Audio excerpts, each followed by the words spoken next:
Peace and joy, love and light. Peace and joy, love and light. Now, Bhagavad Gita, it explains it so clearly. Do not eat the fruits of your actions. What does that mean?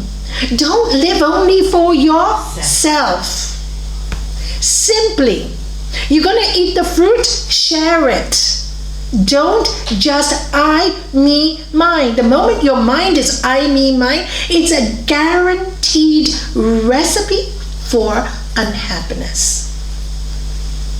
Unhappiness, total. But the moment you shift mind, your life changes. There's a lovely South Indian poem that goes like this. Offerings made to the Lord on a towered temple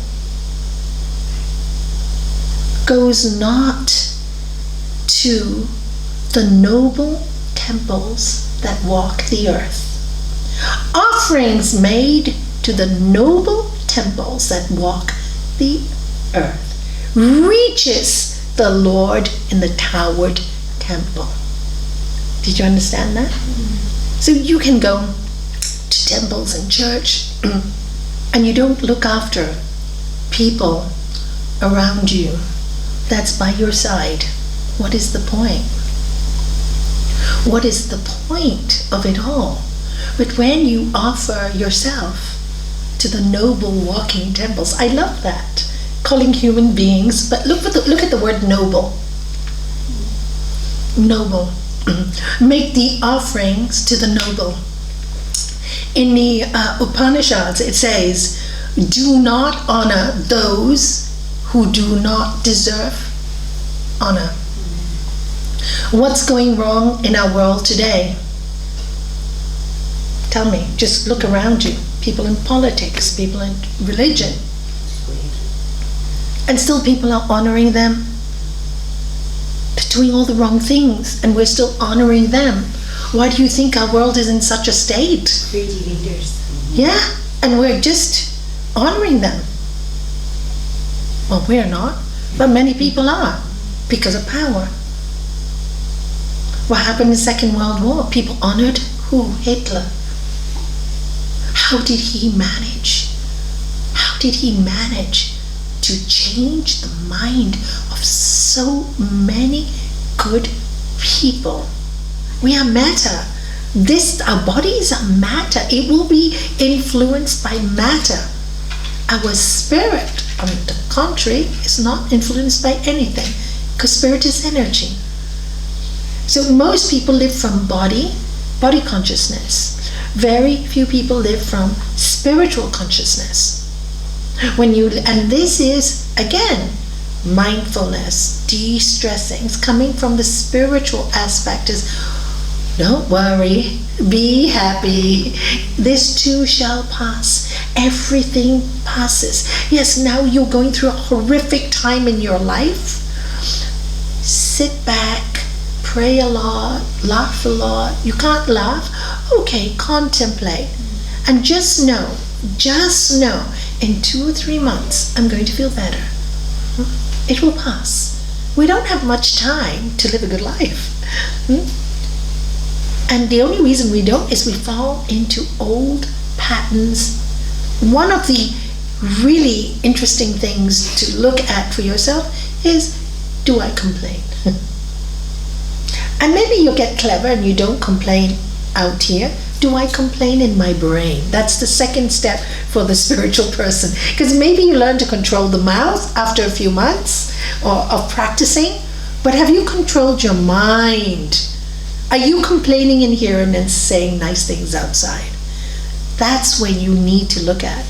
Also, the third thing you need to look at is your own emotions. What are you feeling from deep within? What are you feeling? Are you really happy or just saying you're happy? Or are you really unhappy inside?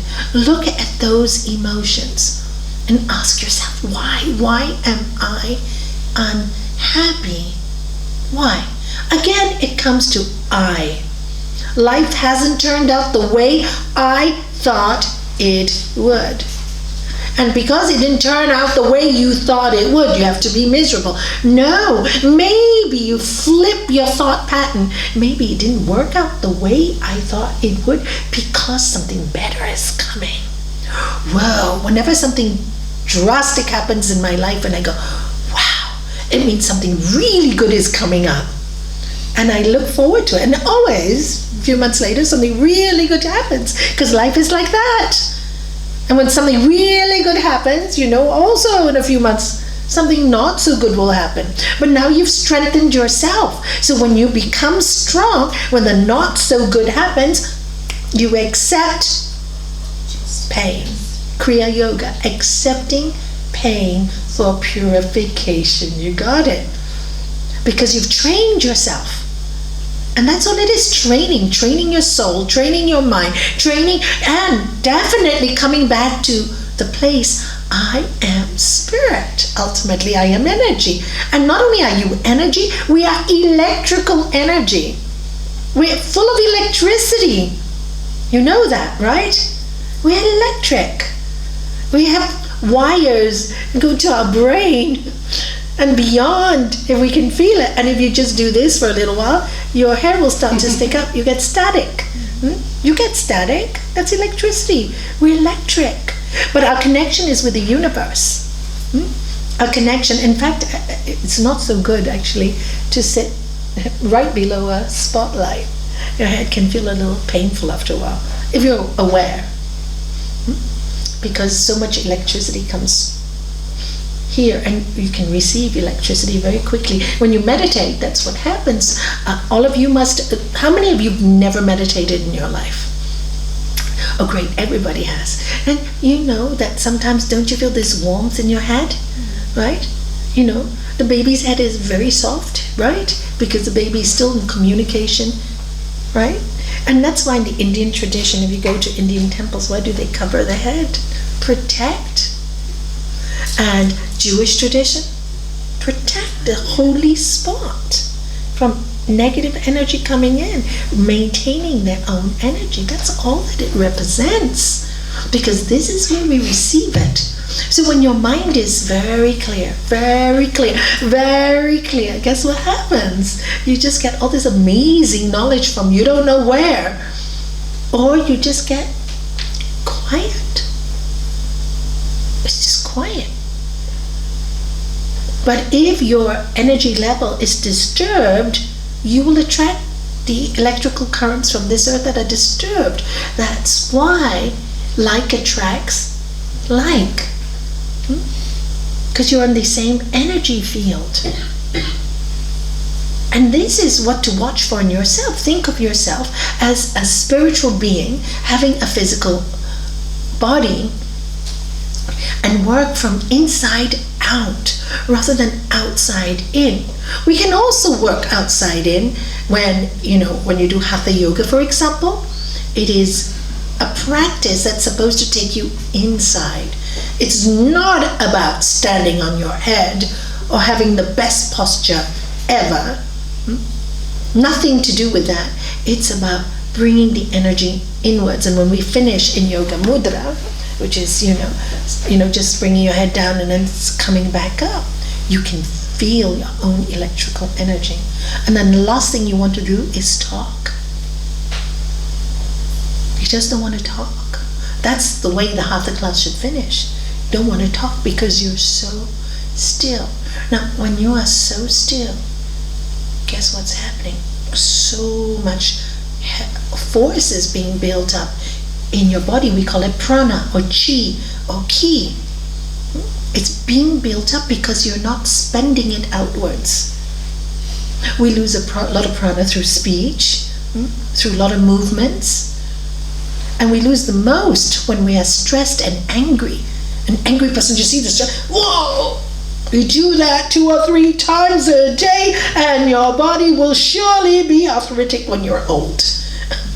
Oh, sorry, it's uncomfortable, isn't it? It is. And that's what we do. Every time we stress inside, what's it doing to our heart? What's it doing to our body? What's it doing to your health? When you're really interested and you contemplate on these things again and again and again, contemplate, think of these things, then by itself, the old patterns will drop off. They will drop off by themselves. Oh, I'm all about I, me, and mine. No wonder I'm miserable. Doesn't mean you don't look after yourself also. People go the other extreme. I have to be doing something all day long. No. It's just the personal desires that you are attached to. It's the attachment to those desires. I have to have it this way before I can be happy. I have to be successful before I can be happy. No, be happy now and you will be successful.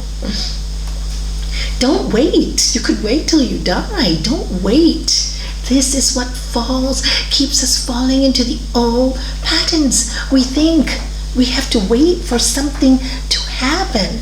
And you have to remember it's happening right now. Your spirit is in your body right now. And your spirit is light. It's always lighter than your body. It's full of energy. And when you connect with that spirit, then you accept that life is a play. It's a play. It really is a play. And you allow things to happen rather than all the time resist. If you resist, it will persist. You keep on getting the same lessons until you say, you know what? I give up.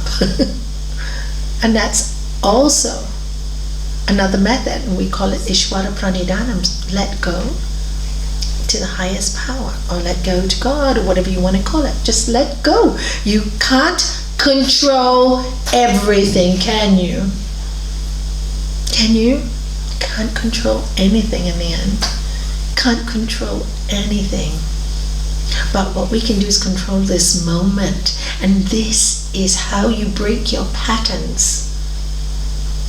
By asking yourself, am I living to my fullest capacity, in the sense of fullest, enjoying this body that can move, that can walk, because I don't know what's going to happen tomorrow. None of us know.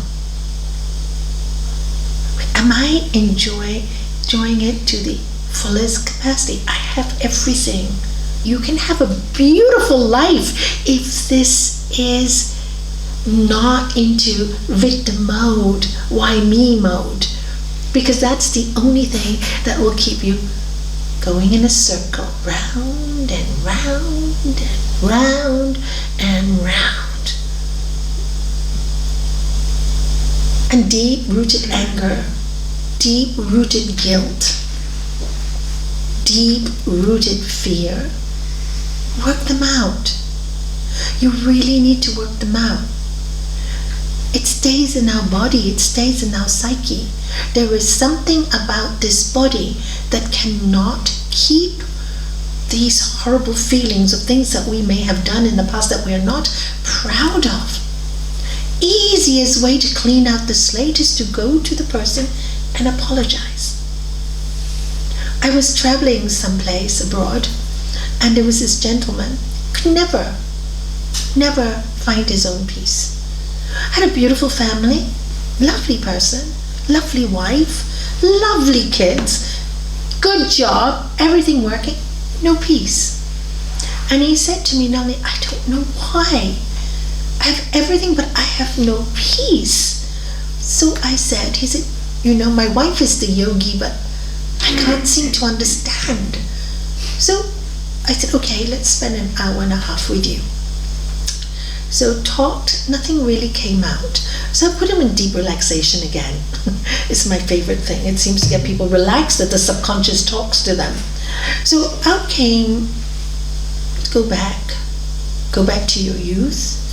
Went back to when he was around 20 or 22. He had apparently drunk a lot and taken his friend's very expensive car with his friend in it, and smashed it completely. Smashed the car which his friend just got for his birthday or whatever. Once they crashed the car, they were so lucky. He only had a small break. His friend was just bruised. They were alive. His friend never said anything. His friend was so kind. He said, no, it's taught us a lesson. We should never drink and drive. They were drunk. But he never apologized to his friend. In fact, he felt so bad about it. And this came out then, after 25 years. They couldn't face what he had done, the guilt, that just lost touch with the friend.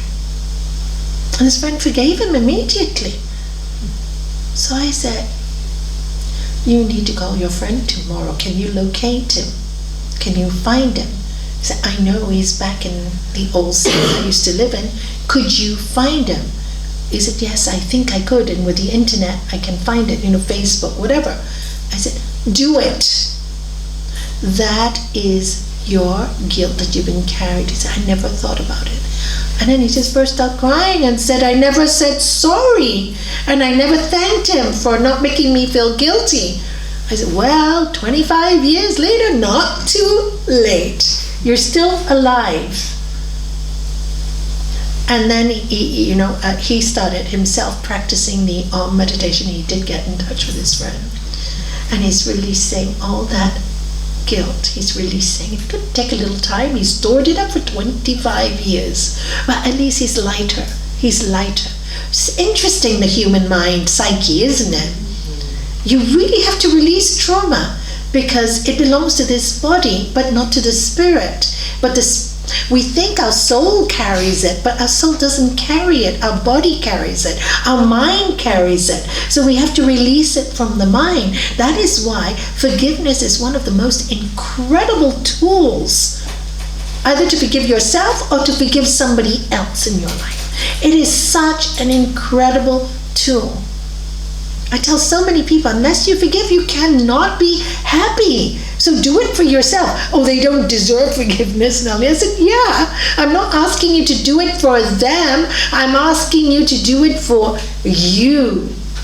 Because you are carrying that anger and you're going, I can't, Nalanie. Look at your body. It's still in there. Why do you want to carry it? That person already caused you so much pain. Why are you giving them the privilege of them to destroy your life even more by carrying it? Let it go. Let it go. And then you see, when they let that go, the body becomes better, the mind becomes better, health becomes better, everything becomes better. So, to end this talk, again and again, watch your thoughts carefully. Spend time alone with yourself every day. If you can't meditate, contemplate. Ask yourself, if your life doesn't feel complete, what's missing? Ask and you will receive your answers. Seek and you will find. Knock and the door will be open to you. This is the truth. In my life, the moment I wanted to know, everything in the universe worked towards me, wanting to teach me. Because I have that faith. I don't have that faith maybe in myself, but I have the faith in this dynamic energy that is using me as an instrument. If somebody has come to me as an instrument, my job is to serve, love, give. I may not be able to cure, but I can serve, love, give, and give hope. That's all I can do. That's my job. So whatever I need to do that job, whatever I need for that job is given to me. So if it's a video, somebody will come with a video. If it's a book, somebody will come, oh, Nalanie, read this book, it's amazing. And I won't have time for weeks. And the night before, I will open a page and it's exactly what somebody else needs to hear. Or I need to hear for them, for myself. And when you live in that kind of energy field of, you have no time to think nonsense. Because that is so beautiful. And all me, I, me, and mine is just more trips to punishment and pain. The cycle never stops. Tired of punishment and pain. I deserve the best. You deserve the best. And that's what you say. Do you deserve the best? Yes. Can you say, I deserve the best? I deserve the best. Yeah, but say it with a big smile. I deserve the best. Yeah, because when you say it with a big smile, it works. I deserve the best. It doesn't work. Your body is not believing it. The body is really, that's the tool. That's our tool. This is our tool. We can use it. When you spread the arms up, I love my life. It opens out your chest. It's your tool. You can use this tool to make yourself feel better. Use it. That's why stretching is so healthy. Stretch every morning when you wake up and say, oh, thank you for my body. It's my tool. We don't have this. We cannot live in this world. And we don't know how long we are in this world. So be grateful. Poor thing, this mind is always finding problems. The poor body is getting bashed. Give it some love. Give it some kindness. Thank you for being able to walk today. Thank you. We always say when we finish a hatha yoga class, we always tell them, thank your body. Thank your body that you can even move this much. We are born to dance. We are born to move. We are born to love. We are born to do those things. We're not born to be miserable. Because when we're miserable, we're unhappy. What a waste of time.